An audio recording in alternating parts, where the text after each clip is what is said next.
నిజంగా పార్టీల పక్కన పెట్టి రాష్ట్ర పరిస్థితులు చూస్తే ఈ రోజున ప్రతి దానిలో కూడా కూటమి అభ్యర్థులే ముందంజలో ఉన్నారు అంటే ప్రజలు ఏమని తీర్పిచ్చారనుకోవచ్చు అంటారు? ఒకటే అండి, న్యాయానికి తీర్పిచ్చారని చెప్పొచ్చండి, అరాచకానికి తీర్పిచ్చారండి. ఇప్పుడు జరిగే ముఖ్యమైన ఏంటంటే దోపిడీ అండి. అంటే మెయిన్ ఒక్క యువతకి అనేది ఉపాధి కల్పన లేకుండా చేశారండి.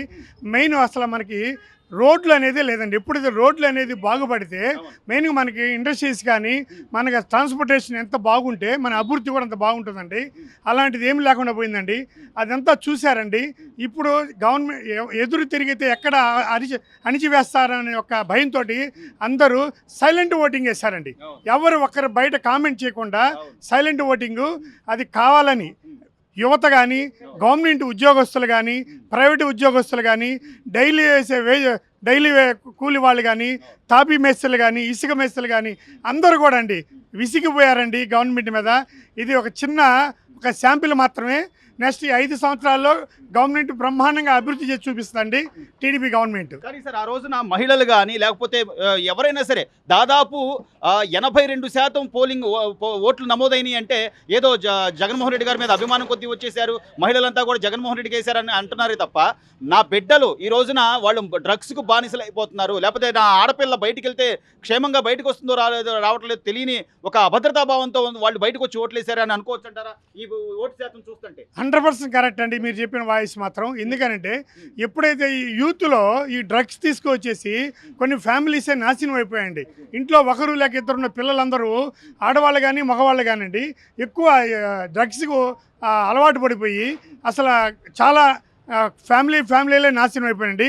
అది గమనించారండి ఆడవాళ్ళు గమనించి జగన్నిచ్చే 15,000 3,000 కోసం కాదు, అభివృద్ధి ఉంటే తర్వాత మన కాళ్ళ మీద నిలబడి మనం బతకవచ్చు అనే ఒక నమ్మకం మీద ఆడవాళ్ళు కానీ వృద్ధులు కానీ యువత కానీ అందరూ ముందుకు వచ్చి టీడీపీకి ఓటేశారండి. గతంలో ఎప్పుడు లేని విధంగా సార్ ఈ 5 ఏళ్ల కాలంలో చూస్తే ఒక ప్రభుత్వ ఉద్యోగి అతను ప్రజల ట్యాక్స్తో జీతాలు తీసుకునే ఒక ప్రభుత్వ ఉద్యోగి నేను ఏ పార్టీకి ఏ మతానికి ఏ కులానికి లోబడకుండా నేను నిజాయితీగా పనిచేస్తానని చెప్పుకోవాల్సినటువంటి ఐపీఎస్లు కానీ ఐఏఎస్లు కానీ ఈ రోజున ఒక వర్గం మీదో లేకపోతే ఒక పార్టీ మీదో ఇంత ఇదిగా ఉక్కుపాదం మోపడం అనేది ఎప్పుడైనా చూసారా సార్? ఎవరు అధికారంలో ఉన్నప్పుడైనా సార్? ఎప్పుడు జరగలేదండి. జగన్మోహన్ రెడ్డి వచ్చేసి మామూలుగా ఈ ఐఏఎస్ ఆఫీసర్లు కానీ వాళ్ళందరినీ కూడా జనరల్గా భయపెట్టి వాడుకున్నారండి. చాలా ఎగ్జాంపుల్స్ కూడా చూసాం మనం ఈ మధ్య వరకు. మెయిన్ ఏంటంటే గవర్నమెంట్ ఉద్యోగస్తులు కూడా చాలా భయపడ్డారు.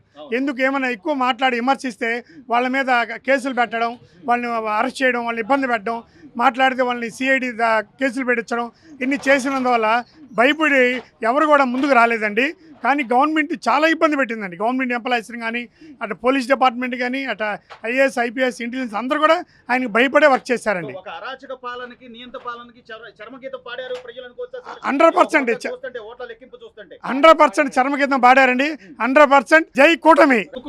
ఏం చెప్తావు అంటే ఓటు హక్కు వినియోగించుకున్నావు, కూటమికి అభ్యర్థులంతా కూడా ఈ రోజున ఎక్కువగా వాళ్ళు వస్తున్నారు, బయటకు వచ్చి వాళ్ళలో ఆధిక్యంలో ఉన్నారు. నువ్వేం చెప్తావు? ఎవరికి ఓటేసావు? అసలు ఏంటి పరిస్థితి?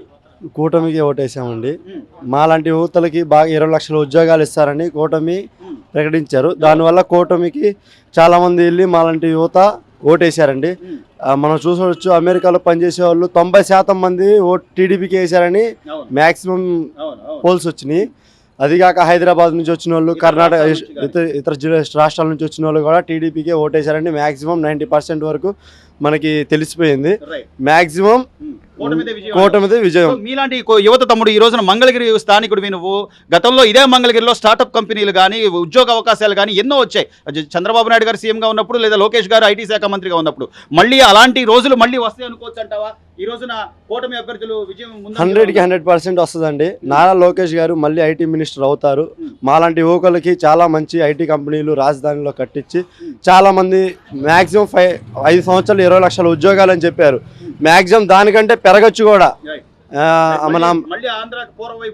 వచ్చింది 100%. యువత నుంచి సామాన్యుల వరకు అలాగే పార్టీ అభిమానుల దగ్గర నుంచి ఒక బాధ్యత కలిగిన ఓటర్ వరకు కూడా మరోసారి ఆంధ్రప్రదేశ్కి రాష్ట్ర ముఖ్యమంత్రిగా చంద్రబాబు నాయుడు ప్రమాణ స్వీకారం చేస్తారు.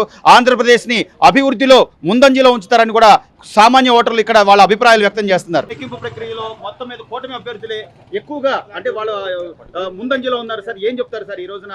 అంటే ప్రజలు ఏం కోరుకున్నారు, ఏం జరుగుతుంది ఓట్ల లెక్కింపు? నేను ఒక సామాన్య డ్రైవర్ని అండి. పార్టీ పరంగా కాదు, ఈయన వచ్చిన తర్వాత వ్యవస్థ మొత్తం నాశనం అయిపోయింది. ఉమ్. పోలవరం నాశనం చేశారు, అవును. అమరావతిని నాశనం చేశారు.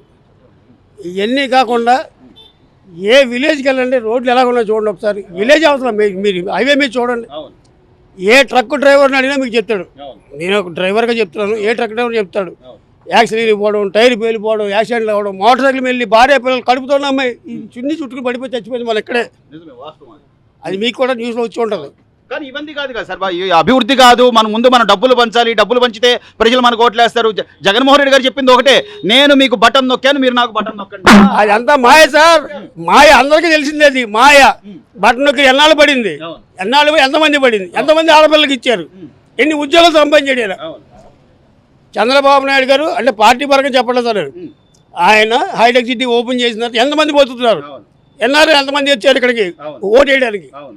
ఆ ఒక్క ఇష్యూ చాలు మనకి. కృతజ్ఞత. వాళ్ళందరూ కూడా బాగుపడ్డాం కాబట్టి వచ్చి ఓట్లేశారు. ఈ రోజు అది. వాళ్ళ రాష్ట్రం నాశనం అయిపోతుంది కాబట్టి ఎక్కడెక్కడ నుంచో ఇతర రాష్ట్రాల నుంచి కూడా ఆంధ్ర రాష్ట్రం అంటే గుర్తింపు తెచ్చింది ఎన్టీ రామారావు. అవును.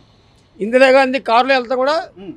లేచి డ్రైవర్ శాల్యూట్ చేస్తే అవును. కౌనేరే ఆద్మీ అడిగిన డ్రైవర్ని, ఉమ్. ఓ బహుత్ బడా ఆద్మీ ఆంధ్ర సీఎం అంటే అప్పుడు ఆవిడ ఓ ఈయన ఎన్టీ రామారావు. సార్ మీకు తెలుసు ఒక రవాణా రంగం అనేది ఎంత ముఖ్యం, ఎంత రాష్ట్రానికి ఎంత ప్రధానం అనేది. ఎక్కడెక్కడ నుంచో అంటే ఈ రోజున లోడ్లు కానీ అన్లోడ్లు కానీ లేకపోతే ట్యాక్స్ అని కానీ ఈరోజు గ్రీన్ ట్యాక్స్ మీరు ఇంత కట్టుకొని బతక్క లారీలు అమ్ముకున్న వాళ్ళు ఎంతో మంది ఉన్నారు. ఎంతో ఈ ఆటోలలో చూడండి ఎన్ని కుప్పలు లారీలు పక్కన పడి ఉన్నాయో. అవును. ఆటోలలో ఓనర్లు ఇవాళ క్లియర్గా వెళ్తున్నారు. అవును. యూపీ, వెస్ట్ బెంగాల్ మద్యం సార్ అసలు కనీసం నాసిరకం మద్యం అని చెప్తున్నారు. ఆ బ్రాండ్ అయినా తెలుస్తుందా సార్ తాగే వాళ్ళకి? ఇంకోటి చెప్పనా సార్, పక్కాగా చెప్పాలంటే ఈ రోడ్డు మీద బెగ్గర్స్ సీసాలు ఏరుతుంటారు. ఆ సీసాలు కొని కంకిపాడులో ఫిల్ చేస్తున్నారు వీళ్ళు. మెన్షన్ హౌస్ బెక్కువలో తయారయ్యేది, అవును. రాయల్ స్టాగ్ అన్నది బెంగళూరు తయారై వచ్చింది. అవును. ఇవన్నీ ఇక్కడ కంకిపాడులో తయారైపోయి, అన్ని కంకిపాడులో తయారైపోయి అంతా కల్తీ. ట్యాంకర్లు ఇక్కడ కల్తీ ఉంది.